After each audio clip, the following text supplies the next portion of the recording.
The morning light filtered through the windows of Sterling Enterprises' executive floor as I pushed my cleaning cart past mahogany doors and designer suits. 3 years of playing the invisible maintenance worker was about to pay off in the most spectacular way. "Hey, janitor." Executive VP Thomas Sterling called out, not even bothering to learn my name after all this time. "Conference room needs cleaning before the board meeting. And make it quick, we have important matters to discuss." Important matters like the mysterious buyer who'd been acquiring company shares through various shell corporations. The same buyer they'd be meeting in exactly 1 hour. "Right away, sir," I replied quietly, hiding a smile as I adjusted my maintenance uniform, beneath which I wore a custom Brioni suit that cost more than Thomas's car. "And try not to disturb anything on the table," his sister Victoria added, clicking past in her Louboutins. "These documents are worth more than you make in a year." If she only knew those documents detailed the complete transfer of Sterling Enterprises to its new owner, me. The maintenance worker they'd mocked for 3 years while I systematically bought their company from under them. My phone buzzed discreetly, a message from Marcus, my CFO. "Everything's set. Board members arriving early. Ready to drop the bomb." I glanced at the Sterling siblings, who were now loudly discussing their plans for the company's future. A future they wouldn't be part of after today. "Tell Angela to come up with the papers," I texted back. Angela, my head of legal, had been posing as a junior secretary, gathering evidence of every questionable decision the Sterling family had made. "Can't believe Dad still insists on these old-school board meetings," Victoria complained, checking her reflection in the window. "We should just sell to the highest bidder and be done with it." Thomas snorted. "As long as it's not that mystery buyer everyone's talking about. Probably some tech upstart who doesn't understand real business." Real business. Like the global conglomerate I'd built while pushing a mop around their offices. The empire that had systematically acquired every company the Sterlings had rejected or undervalued. "Mr. Sterling," Angela appeared, playing her part perfectly. "The board members are arriving. Should I show them in?" Finally, Thomas straightened his tie. "Get the janitor out of here first. Don't want the board seeing the help." The help. If they only knew that every maintenance worker, every secretary, every person they'd dismissed as beneath them had been reporting directly to me for the past 3 years. "Of course, sir," Angela nodded, then whispered to me as I pushed my cart toward the door. "Everything's ready, boss." I smiled, thinking about the security teams quietly taking position throughout the building. "Tell Marcus to start the transfer. Time to show them who really runs this company." The board members filed in, old money mixing with new, none of them suspecting that the janitor they'd stepped around for years was about to become their boss. "Where's this mystery buyer?" Thomas demanded as everyone took their seats. "Dad's not going to like delays." "Oh, they're here," Angela replied cryptically, checking her tablet. "Just finishing up some cleaning." I waited in the adjacent room, finally removing the maintenance uniform to reveal the impeccable suit underneath. 3 years of patience, of careful planning, of letting them think I was nothing more than the help, had led to this moment. My phone buzzed again. "Marcus, stock transfer complete. You now own 51% of Sterling Enterprises. Time to make an entrance.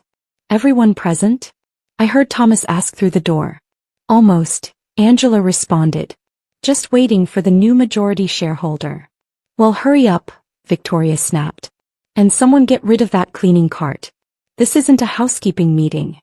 I touched the documents in my briefcase, ownership papers, transfer records, evidence of every condescending comment and questionable decision they'd made while I watched and waited. "Ready," Angela messaged. "Born ready," I replied, straightening my tie. "Time to show them what the help can do." The conference room fell silent as I walked in, not through the service entrance they'd always forced me to use, but through the main doors, followed by my executive team. "What's the janitor doing here?" Thomas stood up, face reddening. "Security." "Actually," I smiled, placing my documents on the table, "I believe you'll find I'm your new boss. And we need to talk about some cleaning house, starting with current management." The silence that followed was absolutely perfect. "This is absurd," Victoria sputtered, her perfectly manicured hands trembling as she reached for the documents. "You're the janitor. The maintenance worker. The help." "James Chin," I corrected her, taking my seat at the head of the table, Thomas's usual spot. CEO of Phoenix Global Investments and, as of 5 minutes ago, majority shareholder of Sterling Enterprises. The board members shifted uncomfortably, finally recognizing me not as the invisible worker they'd stepped around, but as the billionaire investor whose name had been making headlines in the financial world. Impossible, Thomas whispered, frantically flipping through the ownership papers. We would have known, would have seen. Would you? I asked quietly, nodding to Angela, who began distributing more documents. You were too busy looking down on the maintenance staff to notice we were looking into everything. Marcus stepped forward, his tablet displaying real-time stock transfers. Phoenix Global now controls 51% of Sterling Enterprises through various subsidiaries. All perfectly legal, all completed while you were busy ordering the help around. The cleaning cart, one board member suddenly realized. All those maintenance checks.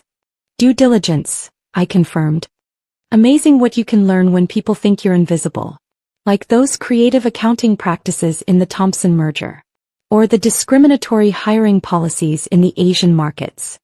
Victoria collapsed into her chair, her Louboutins suddenly looking garish rather than prestigious.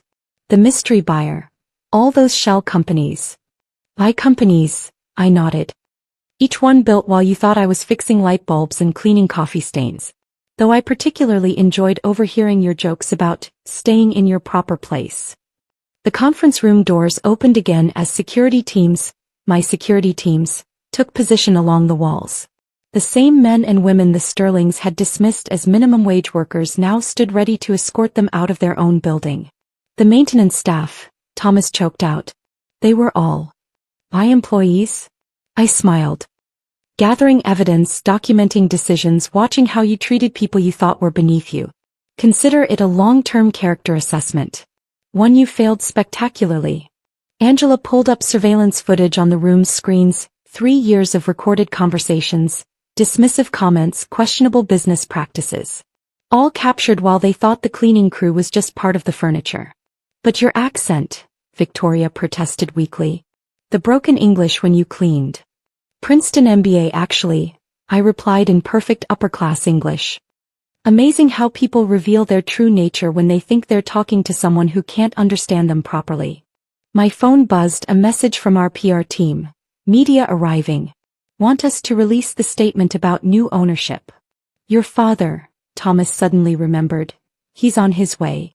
He won't stand for this. Harrison Sterling? I raised an eyebrow. He signed off on the sale last week. Apparently he recognized my name from the Forbes billionaire list. Though he never connected it to the maintenance worker his children loved to torment. The color drained from both siblings' faces as their father walked in, not with the outrage they expected but with resignation. Dad. Victoria jumped up. Tell them this is a mistake. Harrison Sterling looked at his children, then at me. The mistake was raising you to think success only wore designer labels and came from proper backgrounds. Mr. Chin here built an empire while you were busy proving your superiority. You knew. Thomas whispered. I figured it out last month, Harrison admitted. When I realized the janitor who kept fixing our infrastructure problems had also been systematically fixing our company's future, by buying it. I stood up, straightening my custom suit. Now shall we discuss the restructuring? Starting with some changes in management. Changes in management? Victoria's voice rose an octave. You can't just walk in here and... Actually, Angela interrupted, displaying the ownership documents. He can. And considering the evidence we've gathered, you might want to consider a graceful exit. I opened my briefcase, removing more files. 3 years of documented discrimination, questionable financial practices, and corporate misconduct. Would you like me to continue, or shall we discuss your severance packages? Thomas lunged forward, his face purple. You manipulated us. Spied on us. No, I corrected calmly. I observed you. In your natural habitat. Treating people exactly as you thought they deserved to be treated. The maintenance uniform was simply a mirror reflecting your true character. The board members were now openly staring at the Sterling siblings, years of forced respect dissolving in the face of their impending downfall. The Thompson merger, one board member spoke up. when you kept pointing out infrastructure issues in their building. Due diligence, I nodded. Though if anyone had bothered to verify my maintenance reports, they'd have found detailed financial analyses hidden in plain sight. Marcus stepped forward with another set of documents. Your new positions should you choose to stay with the company. Entry-level, of course. We believe in earning advancement. Victoria snatched the paper then nearly choked. The mailroom? You're sending us to the mailroom. Consider it a learning opportunity, I smiled. Though you might want to invest in comfortable shoes. Those Louboutins aren't ideal for sorting packages. Harrison Sterling watched silently as his children's empire crumbled. The cleaning staff, all of them? MBAs, financial analysts, corporate investigators, I confirmed. Amazing what talent you can find when you don't judge by appearances. Your children's conversations about the help made excellent training material for our corporate culture seminars. My phone buzzed again. The media had arrived. Time for the final act. Now, I stood buttoning my jacket. Shall we proceed with the press conference? Unless you'd prefer I share those surveillance tapes instead. Thomas and Victoria exchanged panicked looks. Their carefully cultivated public image wouldn't survive the release of those recordings. The contracts, Angela announced, distributing final papers. Standard non-disclosure agreements, significantly reduced positions and transfer of all executive authority. One by one they signed. Even Thomas, his hand shaking as he surrendered his corner office for a basement desk. Oh, and Victoria? I added as she reached for the door. The conference room needs cleaning before the press arrives. Consider it your first assignment in the new organization. The media explosion that followed was spectacular. Billionaire investor reveals 3-year undercover operation, the headlines screamed. Sterling siblings discover their janitor is their new boss. That evening, as the dust settled and the last shell-shocked executive left the building, I sat in my new office, formerly Thomas's pride and joy, looking out over the city. To karma, Marcus raised his glass of champagne. And to the best long game I've ever witnessed.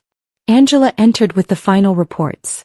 The transition teams are in place and the new corporate policies are being distributed. Though you might enjoy knowing that Victoria's attempting to clean the conference room in her designer outfit. Send her some proper maintenance uniforms, I smiled. And make sure they're the extra scratchy kind she always complained about. My phone buzzed one last time, a message from Harrison Sterling. You taught them a lesson they'll never forget. Thank you. I showed it to Marcus, who laughed.